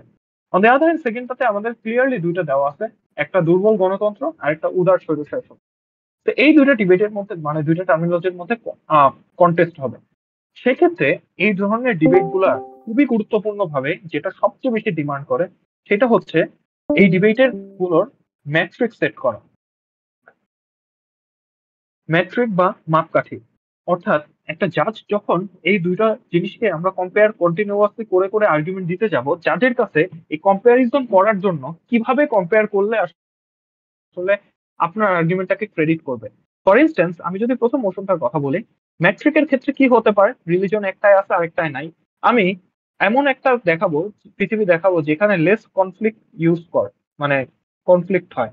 অর্থাৎ এমন একটা ম্যাট্রিক নিয়ে আমাদের আর্গুমেন্টেশন থাকবে, অর্থাৎ যেই পৃথিবীতে ধর্ম নিয়ে কোন্দল, ধর্ম নিয়ে বাড়াবাড়ি, সারা পৃথিবীতে মানুষজনের মধ্যে শান্তি সম্প্রীতি বেশি থাকবে, সেই পৃথিবীতে আমাদের আসলে যাওয়া উচিত। ওইটার উপর বেস করে গভর্নমেন্ট টিম একটা আর্গুমেন্ট দিবে। আরেকটা আর্গুমেন্ট, আরেকটা মেট্রিক হতে পারে যেটা, সেটা হচ্ছে মানুষের জীবনের কনফাইন্ডনেস বা জীবনের লিমিটেশন বা চয়েস লিমিটেশন, যেটাকে আমরা বলি যে ধর্ম, রিলিজিয়ন আমাদেরকে নানান সময় নানান রুলস এন্ড রেগুলেশনের মধ্যে রাখে। এই রেগুলেশন গুলোতে রাখাটা কি আমার জন্য ভালো, নাকি আমাকে রুলস এন্ড রেগুলেশন ছাড়া একটা মুক্ত পাখির মতো জীবন থাকাটা ভালো, যেখানে মোরালিটির যে মেট্রিক আমরা সেট করি, সেই মোরালিটি গুলা শুধুমাত্র মানুষ হিসেবে মানুষের যে মোরালিটি হওয়া উচিত সেটার বেসিসে হবে। কোনো ধর্ম আমাকে কোনো মোরালিটি শিক্ষা দিয়েছে বলে আমি ওটা মেনে চলবো, সেরকম হবে না। সেই কম্প্যারিজনের উপর বেস করে আমার আর্গুমেন্ট গুলো দিচ্ছি। অন দি আদার হ্যান্ড, আরো একটা জিনিস হতে পারে যে রিলিজিয়ন যদি না থাকে, তো তার মানে সেখানে বেশ কিছু আমরা ক্রাইম এবং অ্যাজ ওয়েল এস হচ্ছে পাপ পুণ্য, ক্রাইম আর ওটাকে, হ্যাঁ, আমরা এটাকে এভাবে বলতে পারি, পাপ বা পুণ্যের হিসাব আমরা মাপকাঠি তৈরি করি, যেখানে বলি যে এই কাজগুলো ধর্ম বলেছে দেখে খারাপ এবং এই কাজগুলো ধর্ম বলেছে দেখে ভালো, এবং তুমি হয়তো মৃত্যুর পর এরকম একটা স্বর্গ বা নরকের মতো জায়গা তুমি অ্যাচিভ করতে পারবা। তো এই ডিসকাশন গুলো, আমি কথার কথা বলছি, যে যে কোনো একটা টিম চাইলে এই তিনটা ম্যাট্রিক দিয়ে এটা বলতে পারে যে এই সিচুয়েশন গুলোর ক্ষেত্রে কোন পৃথিবীটা ভালো এবং কোন পৃথিবীটা খারাপ, সেটার উপর বেস করে আমি আমাদের ডিবেটটা কন্ডাক্ট করব। এটা করা কেন গুরুত্বপূর্ণ, ম্যাট্রিকটা সেট করা, ইজ বিকজ এটি করার মাধ্যমে যাদের কাছে ক্লিয়ার থাকে যে দুইটা জিনিসের কথাই তো স্বাভাবিকভাবে এক টিম বলবে এটা ভালো, আরেক টিম বলবে ওইটা ভালো, তো এই দুইটাকে ব্যালট কোনটিমেট দিব। ওরা যে ম্যাট্রিকটা সেট করবে, ওই ম্যাট্রিকে ওরা নিজেদের কতটুকু গোল সার্ভ করতে পারে, কতটুকু এই ম্যাট্রিকটাতে তারা অ্যাচিভ করতে পারে, সেটা দেখার উপর বেস করে জাজ ব্যালটটা দিতে পারে। ফর ইনস্টেন্স আমি যদি সেকেন্ড মোশনটার ম্যাট্রিক নিয়ে কথা বলি, দুর্বল গণতন্ত্রের চাইতে উদার স্বৈরশাসন। আমি প্রথমে বলতে পারি যে পিপলস রাইট, যে সাধারণ মানুষের অধিকার হরণ কোন জায়গায় বেশি হবে, কোন জায়গায় সাধারণ মানুষের রাইট বেশি প্রোটেক্টেড থাকবে, সেই পৃথিবীকে আপনার চুজ করা উচিত। সেকেন্ডলি আমি বলবো সোশিও ইকোনমিক আসপেক্ট, কোন পৃথিবীতে সে আর্থসামাজিক ভাবে স্বাবলম্বী অথবা আহ আর্থসামাজিক ভাবে কিছুটা দুর্বল থাকবে। থার্ডলি আমি হয়তো বলতে পারি যে আহ, দুর্বল গণতন্ত্র ও স্বৈরশাসক লং টার্ম ইয়ুথ জেনারেশনের জন্য কোনটা ভালো হবে। তো ইয়েস, এই তিনটা ম্যাট্রিকের উপর বেস করে আপনি ডিবেটটা জাজ করতে পারেন। ম্যাট্রিক বেশিও হইতে পারে, কমও হইতে পারে, ডাজেন্ট ম্যাটার। বাট আমি যেটা বোঝাতে চাচ্ছি, প্রেফার্স দ্যাট এই মৌসুমে বা যখন দুইটা জিনিসের মধ্যে এই কম্প্যারিজন গুলো থাকবে, সেক্ষেত্রে হাইলি সাজেস্টেড যে আপনারা ম্যাট্রিক গুলোকে ডিফাইন করে দিবেন, বিকজ এই ম্যাট্রিক গুলোই অ্যাকচুয়ালি ডিসাইড করবে আপনাদের আর্গুমেন্টেশন গুলা কিভাবে আপনার মোশনটাকে সার্ভ করে এবং কেন আপনার টিম একটা ইউনিক পজিশনে আছে যেখান থেকে আপনি হোল্ড করেন। এবং বিপি ডিবেটে এটা অনেক গুরুত্বপূর্ণ, বিকজ অনেক ক্ষেত্রে দেখা যায় যে আপার হাউস গুলোর ক্ষেত্রে বা লোয়ার হাউস গুলোতে একটা টিম এটা মিস করে যে আমার খুব ভালো ভালো আর্গুমেন্ট দিয়ে যায়, বাট বলে না যে আর্গুমেন্ট গুলোর গুরুত্বটা কোথায় বা এই হাউসের ডিবেটটা কিভাবে ডিসাইড করা উচিত। তখন লোয়ার হাউস থেকে বা অন্য কোনো টিম এসে ক্রস বেঞ্চে ওরা তখন সেট করে এইভাবে যে মোশনটাকে আপনার জাজ করতে গেলে এই ম্যাট্রিক গুলোকে প্রায়োরিটি দিতেই হবে, রাদার দেন আপনি আসলে কনক্লুশনে পৌঁছাতে পারবেন না, কারণ দুই টিমই আসলে দুই দিকের ভালো সাইড গুলো বলতেছে। তো আপনার কনক্লুশনে আসতে গেলে এই তিন ম্যাট্রিকের উপর বেস করেই আসা জরুরি। তো তখন আসলে ডিবেটটা জাজের কাছে যেমন ক্লিয়ার হয়, তখন টিমটাকেও জাজরা গ্রামাটিক্যালি অনেক আগায় রাখে। ওকে, তো এই তো এটাই ছিল হচ্ছে আমাদের কম্পারেটিভ মোশন টাইপ নিয়ে ডিসকাশন। এবং এরই মধ্য দিয়ে মোটা দাগে আমরা যেই মেজরিটি পোর্শন 99% মোশন গুলো বর্তমান সময়ে ডিবেট সার্কিটে প্রচলিত সেগুলো নিয়ে আমরা ডিসকাস করলাম। এখন যদি আপনাদের কোনো কোশ্চেন থাকে অবশ্যই করতে পারেন।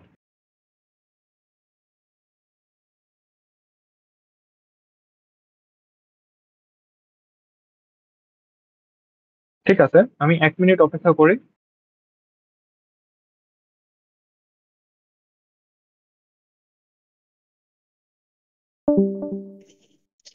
আচ্ছা ভাইয়া, হ্যাঁ হ্যাঁ, মেট্রিকটা যদি একটু যেতেন। আচ্ছা মানে মেট্রিকটা নিয়ে কি বুঝেন নাই, তো কোশ্চেনটা আরেকটু ক্লিয়ার করে করলে ভালো হয়। ওকে ভাইয়া, সো মেট্রিক পোর্শনটা একটু জান। হ্যাঁ হ্যাঁ। আচ্ছা, যেটা হচ্ছে মেট্রিক মানে যেগুলো হচ্ছে আমি গোল সেট করে দিলাম আর কি, হুম হুম হুম। এগুলো কি হচ্ছে আমি মোটা দাগে বলে বলে বলবো, যেমন হচ্ছে এখানে বলছি যে লেস কনফ্লিক্ট, এটা কি আমি আগে বলবো যে হচ্ছে ইয়া কম ঝামেলা হবে যদি হচ্ছে এখানে কোনো রিলিজিয়ান না থাকে, আচ্ছা, এভাবে করে প্রশ্নটা বলে দিব। বুঝতে পারছি।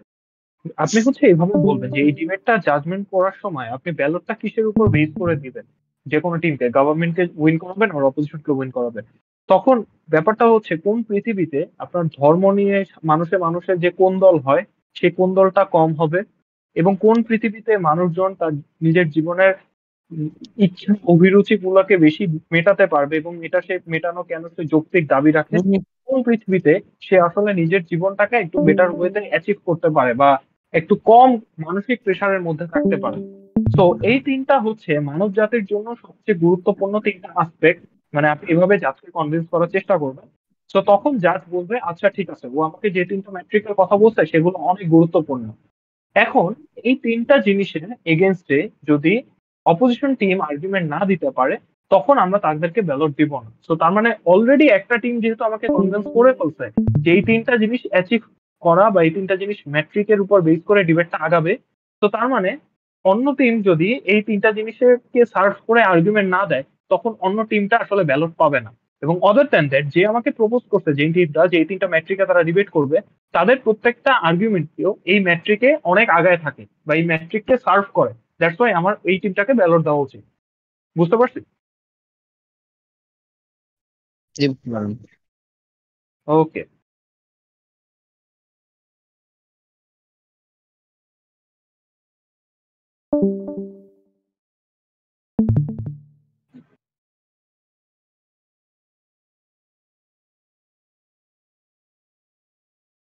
ভাইয়া একটা কোয়েশ্চেন।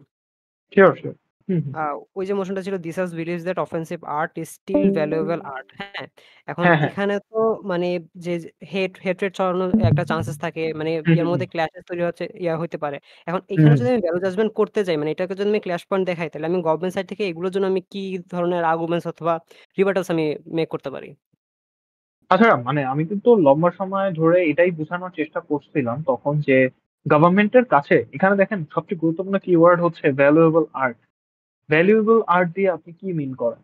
ভ্যালু মানে কিন্তু এটা না যে আমি কোনো একটা অফেন্সিভ আর্টকে ভ্যালুয়েবল বলতেছি, কারণ মানে ভ্যালুয়েবল বলা মানে এটা না যে এটার মানে এই আর্টটাকে আমি একটা সম্মান দিতেছি, এই আর্টটাকে এমন ভাবে রিকগনাইজ করতেছি, তাকে হয়তো কোনো একটা বিশেষ আর্ট গ্যালারিতে আমি প্রদর্শন করব, কিংবা এরকম গল্প উপন্যাসটাকে আমি সবার সামনে দিনের পর দিন অনেকগুলো কপি বই ছাপাবো। ভ্যালুয়েবল মানে হচ্ছে এইটা। তখন গভর্নমেন্ট এইভাবে তার একটা ক্যারেক্টারাইজ করার নিজের ক্ষেত্রে একটা স্ট্র্যাটেজিক্যাল অ্যাপ্রোচ নিতে পারে যে ভ্যালুয়েবল মানে এইভাবে আমি তাকে ব্যান করব না, আমি তাকে রাষ্ট্র থেকে কোনোদিন আহ প্রচার করার স্বাধীনতা কেড়ে নিব এরকম দিব না। আমি হয়তো সেই আর্ট গুলোকে ধ্বংস করে দিব না, রেখে দিব, বিকজ আমি মনে করি ওইটা ভ্যালুয়েবল। তো তার মানে এখানে গভর্নমেন্ট টিমের কাছে একটা হাইলি ডিমান্ড করে এই ভ্যালুয়েবল আর্ট দিয়ে ভ্যালুয়েবলটা দেখতে কিরকম সেই জিনিসটা অ্যাকচুয়াল পোর্ট্রেয়াল দিতে। কারণ অপোজিশন টিম ইজিলি তখন মানে আপনারা যখন আর্জেন্সিটা দিবেন তখন ইজিলি এইটা ক্লেম করতে পারেন যে অফেন্সিভ যে কোনো জিনিসই এইটা সরকারের কাছে সবসময় ডিমান্ড করা হয় যে এটা তো ওই কমিউনিটির জন্য অফেন্সিভ, তো এটাকে আপনি ব্যান করে দেন, এটাকে পুড়ে ফেলেন, এটাকে রাষ্ট্র থেকে বের করে দেন। তো তখন আপনাদের বক্তব্য বা এঙ্গেজমেন্ট বা কন্ট্রিবিউশন হবে এইটা যে ভ্যালুয়েবল রিকগনিশন দেওয়া মানে এটাকে আমি প্রমোট করবো না ঠিকই, বা স্টিল এটা হয়তো স্টেটে থাকবে, কোনো কোনো জায়গায় আমি হয়তো প্রোটেকশন দিয়ে রাখবো, কোনো কোনো জায়গায় প্রচার হইতে দিব না, যে যে জায়গায় সেন্সিটিভ কমিউনিটি আছে তাদের থেকে দূরে সরায় রাখবো। So this can be the measures যেটা গভর্নমেন্ট নিজে টেক করতে পারে ভ্যালুয়েবল হিসেবে এই স্বীকৃতি দিতে। সো স্টিল এটা কিন্তু খেয়াল করে দেখবেন এটা একটা মেকানিজমের কোশ্চেন যেটা কিছুটা পলিসি ডিমান্ড দিকে চলে যায়। বাট অলসো আপনি তখন এটা বলার চেষ্টা করতে পারেন যে রিগার্ডলেস অফ ভ্যালুয়েবল মানে কি, সেটার চাইতে আমি ভ্যালুয়েবল মনে করব কি করব না সেই বিশ্বাসটা কেন আসবে সেটা অনেক বেশি জরুরি।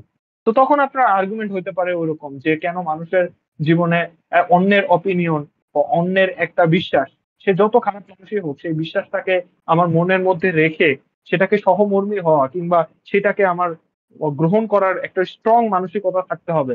দ্যাটস ওয়াই আমার ওটাকে ভ্যালুয়েবল মনে করা উচিত। ওই ডিসকাশন গুলো তখন চলে আসে। বুঝতে পারছি? হ্যাঁ ভাইয়া, ক্লিয়ার। ওকে,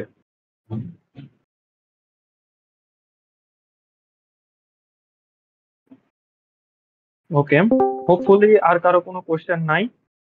আহ, আমরা তাহলে লিভ দিতে পারি। ইনশাল্লাহ ভবিষ্যতে হয়তো আপনাদের সাথে ইন পার্সন কখনো দেখা হবে। আদার দেন দ্যাট যে কোনো প্রবলেমে আপনারা মেসেঞ্জার ফেসবুকে আমাকে রিচ আউট করতে পারেন। ইয়া, এই তো। আল্লাহ হাফেজ সবাইকে। থ্যাংক ইউ ভাই। প্লেজার।